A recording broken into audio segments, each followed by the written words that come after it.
What's up, YouTube? This is your boy Enrique, aka Big East Comics, coming back at you on location at Comic Book Jones with the man himself, writer extraordinaire Joe Kelly.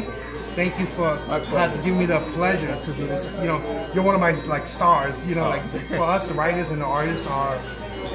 You guys are our stars. You know, Thank you very much. You're my Beyonce. Oh, excellent. I hope I can live up to the Queen Bee. On YouTube, we have a large comic book community, and we discuss books, we discuss writers, we discuss artists, we show what we get, weekly. And some of my subscribers have a few questions for you because Deadpool's coming out, and when you think of Deadpool, you think of Joe Kelly. So I just got a few questions you can answer for the YouTube community. Sure, yeah. My first question to you would be, what was your inspiration for the writing style you chose for Deadpool, the Deadpool character? I know that's kind of tough. No, it's funny. I was very lucky. I was a new writer. Matt Idelson was the editor. Gave me a chance to pitch for the book. And people kind of told us straight up, like, we don't really think this book will last very long. So you should just do whatever you want. And I pitched a really weird version, weirder than we actually did. Heroes Reborn was going on at the time, and Deadpool was running around with like the whole universe and the blue ball. And yeah. But I ended up getting the gig, and so I wanted to make sure that he was even though he was sort of villainous anti-hero, I wanted to make sure we cared enough about him. So the humor came in because I love dialogue, I love doing humor. Robin Williams was a huge influence to me, so that kind of rapid spitfire dialogue. Yeah. And then I wanted him to be a guy who tried to be good and sucked at it. Okay. And no matter what he did, he would just screw up. And then if he did anything good, the universe would punish him, basically. And so that's kind of where it just grew out of, how do you take this character that they'd done the miniseries, the 2 miniseries that come before, and I read those and enjoyed those, but people didn't really know a lot about him, so we had to kind of build up more to make sure you could get, what we thought was at least a year. They said 6. I wound up saying for 33 and a bunch of annuals and stuff like that. So okay. Yeah, you have to give me some meat. And definitely you can see everyone has basically piggybacked on your writing style for him and has kept on with it because Deadpool is loved. Everyone loves his humor. They love that he can break the fourth wall and speak to you, and that's what makes him unique. And he makes people feel like he's speaking to them, so they enjoy, reading it. It attracts more people. Well, he gets to be, he says all the things you wish you could say. He does all the things you wish you could do. He works on a lot of levels. If you like just crazy comedy, he works. If you like the sort of darker things, he works. If you like just indestructible superhero, he works. He works on so many levels. So I'm very lucky to have gotten to work on it. Cool. All right, the next few questions are from my subscribers. Cool. This question comes from across the pond in the UK. Payne Ace Comics, that's for you. He would like to know why do you like to do store signings, and how many do you do in a yearly? Oh wow, I love doing store signings actually. I don't do too many because it's got to be like the right store. Okay. And so like here, Comic Book Jones, it's a tight community. Yes. The guys know everybody who's come in knows everybody. That's true. And I was here a long time ago to do like a book club thing for I Kill Giants, and you kind of know the instant you walk in the store. Yeah, that's the image title. Right? Yeah, and the second you walk in the store, like, it's a cool store. Yeah. And everybody here has always been very sweet and awesome. So when they asked, I had already committed for the first issue of Spidey Deadpool at my store on Long Island. Okay. And then I said, well, I can get to the second one. And it's cool to do it actually on Wednesday. So do it on Comic Book Day is fun. Yeah, it's New Comic Book Day, so you get the crowd. Yeah, definitely Comic Book Jones is. I've been their customer since they opened 8 years ago, and it's just friends. They're not even acquaintances or business. It's just they're all my friends. Yeah, and that's how like my store, it's Grasshoppers Comics out in Williston Park in Long Island. Cool. Yeah, and the guys, it's the same thing. I mean, they're just great people, and they run like this huge charity event every year. Like you can just tell, like they care about the community, and I know it's the same here. So it's.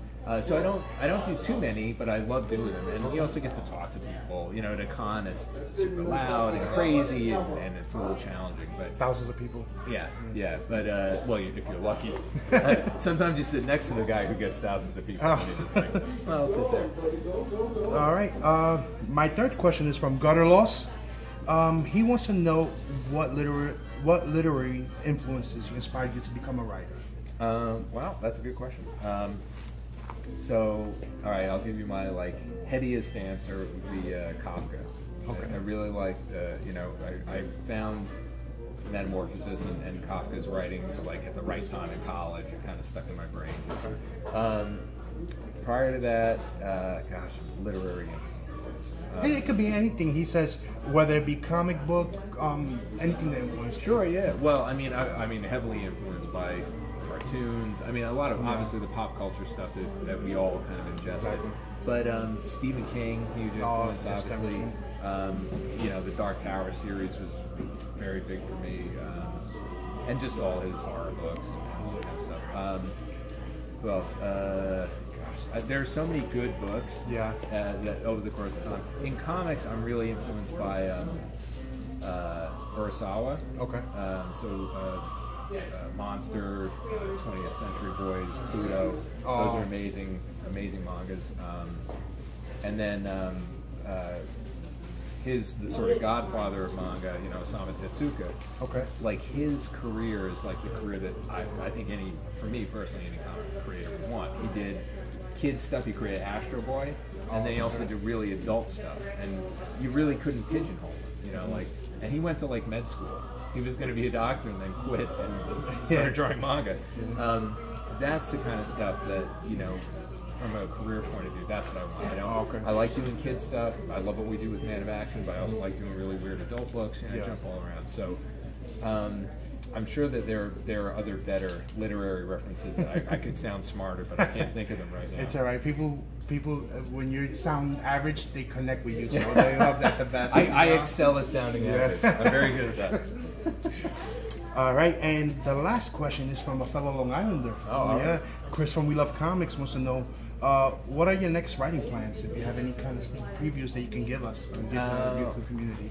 Well, obviously Spidey Deadpool, which is so far doing pretty well. I actually found out today about that second printing. I didn't even know. It's sold out everywhere. Yeah, so that's cool. Not even just the variants. The Purchase it here at Comic Book Journal. That's right. That's the man right there, Sacco.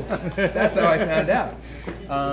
And a new project called Kid Savage. It's an all ages book. It's going to be coming out later this year. That I'm very excited about.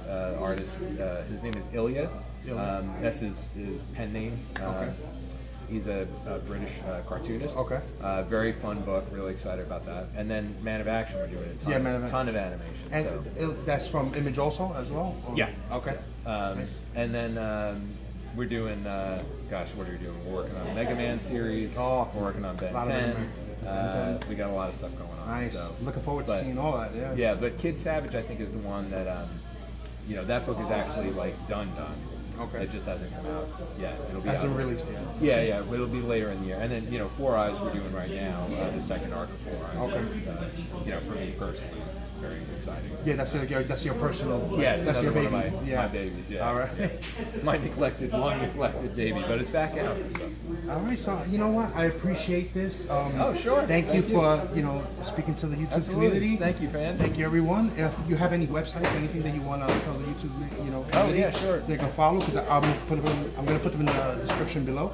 Yeah, well, I'm, Man of Action is manofaction.tv, not manofaction.com. That's a different kind of action. I'm at Joe Kelly MOA on Twitter. So that's the best way to follow me. Okay. I do a lot more tweeting than. Okay, so definitely, guys, the link is going to be in the description below. And that's it, guys. I hope you guys enjoyed Joe Kelly. Thanks. Thank you again, Comic Book Jones, for allowing this to happen. Until next video, peace. Just carry on, don't rejoice every time you hear the sound of my voice.